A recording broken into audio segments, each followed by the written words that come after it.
So this Gillis situation is unhinged. Damn, dude, that's actually a pretty good comeback. You might win this. The problem with the way that we understand comedy is that, like, we forget that the goal of a comedian is to try to make you laugh, okay? And in that pursuit, they can say things that they don't even personally believe in. They can say things that they don't believe in. Their job is to try and get you to laugh.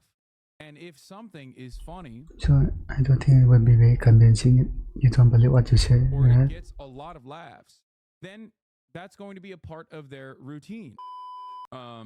Anyway, speaking of like the way people understand certain things, I feel like I'm developing a speech impediment here.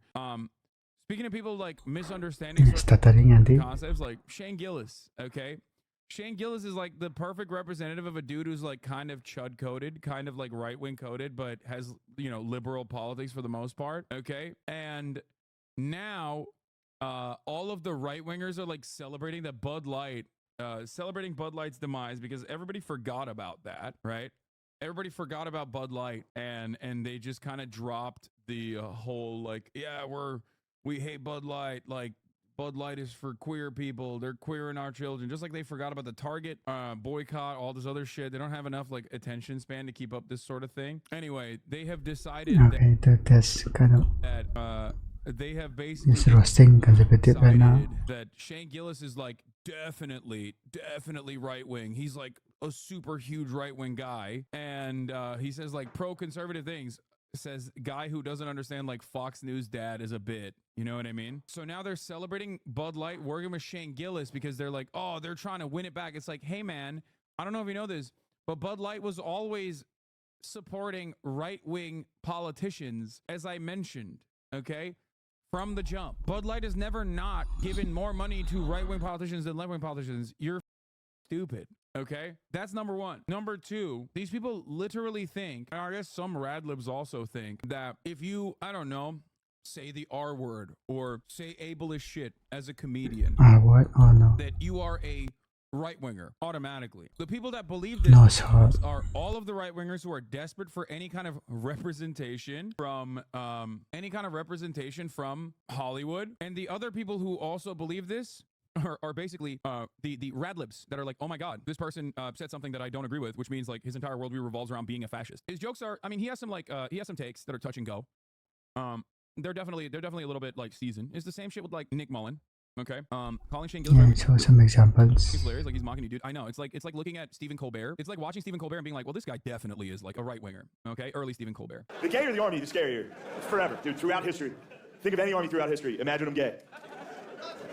Gay Nazis? Just when you thought those guys couldn't look any sharper. Gay Vikings? Gay Vikings, dude. You're just some villager looking out on the shoreline, see a bunch of Viking longships coming. Yeah, so he's just appealing to conservatives nowadays. You're like, oh no, it's the Vikings. They're gonna rape our wives and daughters. And then they pull up their rainbow flag on their boat. You're just like, oh. Oh, that's way worse. Dudes with Down syndrome. That's such a, like, thinking that this is like inherently a right-wing joke is so stupid. But yeah, it's literally, you're right. Hasan is a bi is correct. It's literally because Shane Gillis said one slur and got kicked off SNL before making an appearance. You say one slur and all of a sudden you're conservative. It's so odd. It's odd because on the one hand, like conservatives are voluntarily admitting that if you say slurs, you're automatically a conservative. Like conservatism is about saying slurs, which is a position that that is not true. I'm supposed to say that, and conservatives are supposed to say that's not true. It's about free speech. No, they literally are like, no, dog. If you say a slur, okay, you're automatically a conservative. No, I've mentioned this a million times over, and I don't even think was it that he like. That's kind of ridiculous for SNL to kick out that term. He was doing like, and he was doing Asian bits. Okay, he was doing like classic.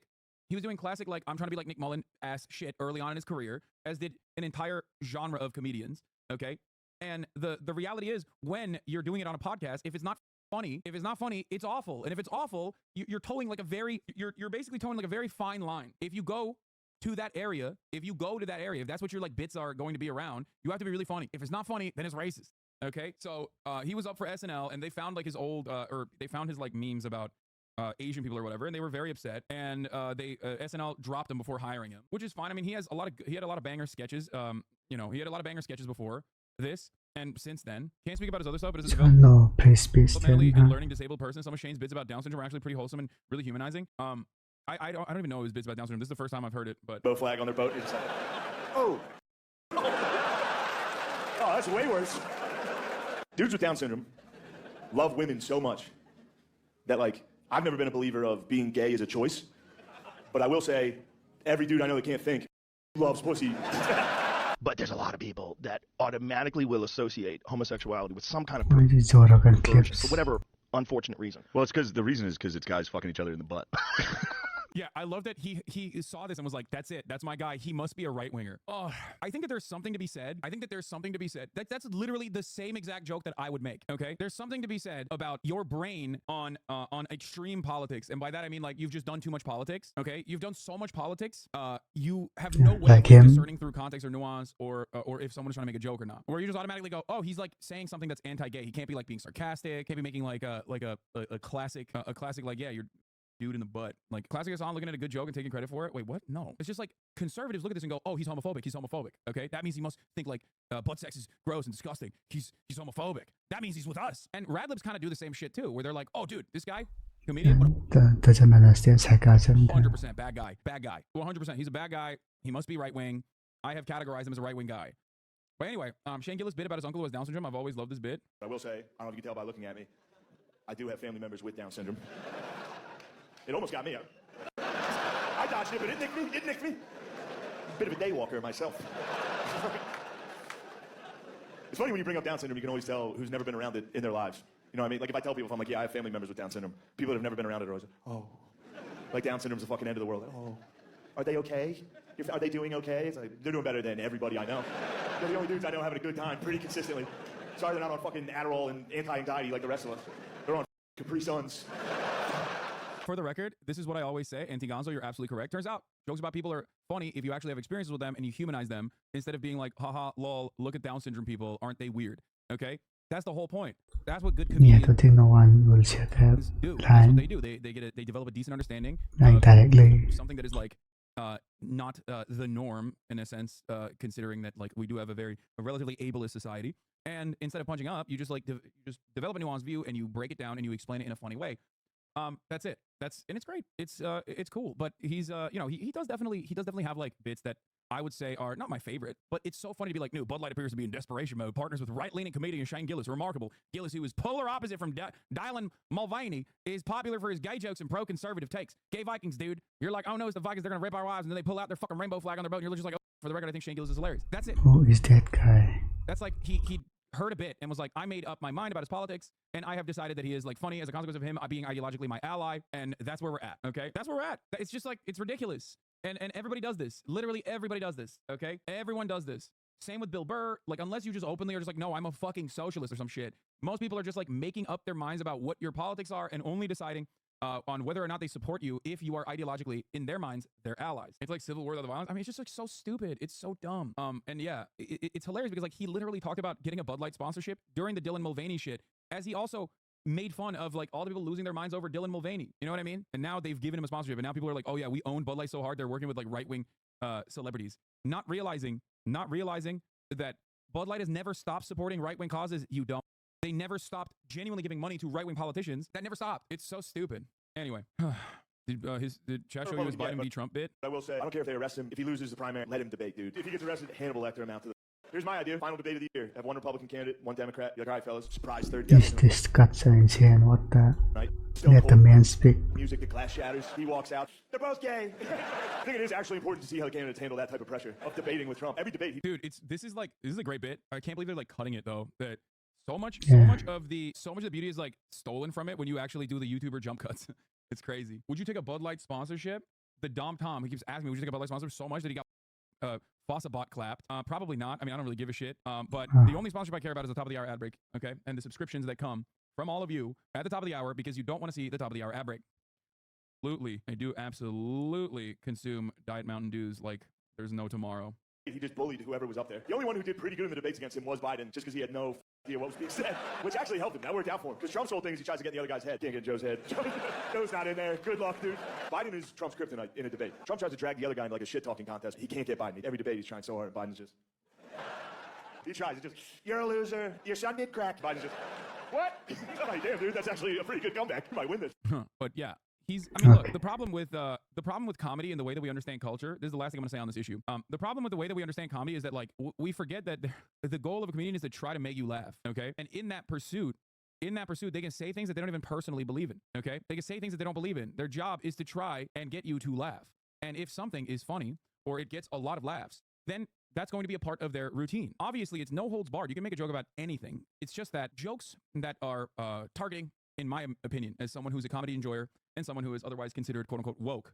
Okay, from where I'm standing, the way I understand it is that Yeah, I think they're just 10% lying or if you are something trying to bring out humor in a to otherwise appeal to the conservatives and all the liberal mindset. group, there's definitely a lot of funny things you can joke about, right? However, it is a way more difficult endeavor. It is very lazy and very hacky to just like look at a marginalized group, even like people with Down syndrome, for example, and go, they're fucking weird, right? Like, look, that's weird. That's a hacky ass thing. It's infinitely harder to draw out the humanity of a group of individuals that are otherwise not seen as like fully human as a consequence of being marginalized, right? You literally do that all the time pretending to be a hog. Yeah, I mean, I love portraying myself as a hog. Hogs have so much fun, and hog politics is great overall. Like, but we know what Hasan believes in. Okay, but the point is like, you don't, just because you don't know what someone else believes in, or just because you think that they believe in like right-wing politics, like shouldn't change the way you consume it. Okay, like you need to look at the impact as well as the intent, I guess.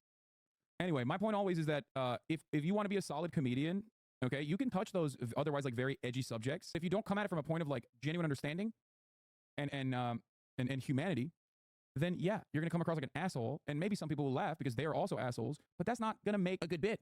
That's not going to be funny. That's it. Okay, that's it. That's You need to be in genuine contact to all I'm laugh. saying. And I think Shane does a pretty good job with a lot I of. don't agree with that. Shane does a pretty good job with a lot of subjects he covers, especially when it comes to like the Down syndrome stuff that he's done. Ricky Gervais is a great example of someone who never does that, who never can do that. Okay, he has never spent even a moment of his life being relatively curious about someone who isn't just like a white dude. Okay, and that's fucking boring. That's boring as hell. That's why I yell all the goddamn time about people. That's why I yell all the goddamn time about people in my community that are like, well, this guy's right wing. Don't watch him. And it's like, who cares? Who cares? Like, chill out. Okay, be normal. Ricky Gervais is the favorite comedian of all the most annoying Redditors. Yeah, I mean, he's made like decent stuff in the past. It's just we're way past that point at this venture, at this juncture. Some of his jokes maybe don't come from a place of understanding, but that guy absolutely saw jokes that came from a place of understanding and went, this must be right wing. Yeah, that's what's like really stupid about that. I can't be the only one who, I don't know, likes to maybe hear the perspective of the other side of the mountain people too deep in. I mean, there's a difference, right? Like, obviously, we like to make jokes. We like to have fun, and we like to make jokes and minimize the impact of people who are genuinely reactionary. But obviously, there's a line there. Like, there's a difference between, like, I don't know, making a couple jokes about, like, Nazis or whatever versus, like, normalizing that kind of behavior. There's nuance to it. That's it. Don't be a socialism is when no joke type dude, though, because everybody likes to laugh. And if you are making it your global mission to not have fun and not laugh, then you're going to be an unlikable person. Okay? Probably stop the thought policing, I guess.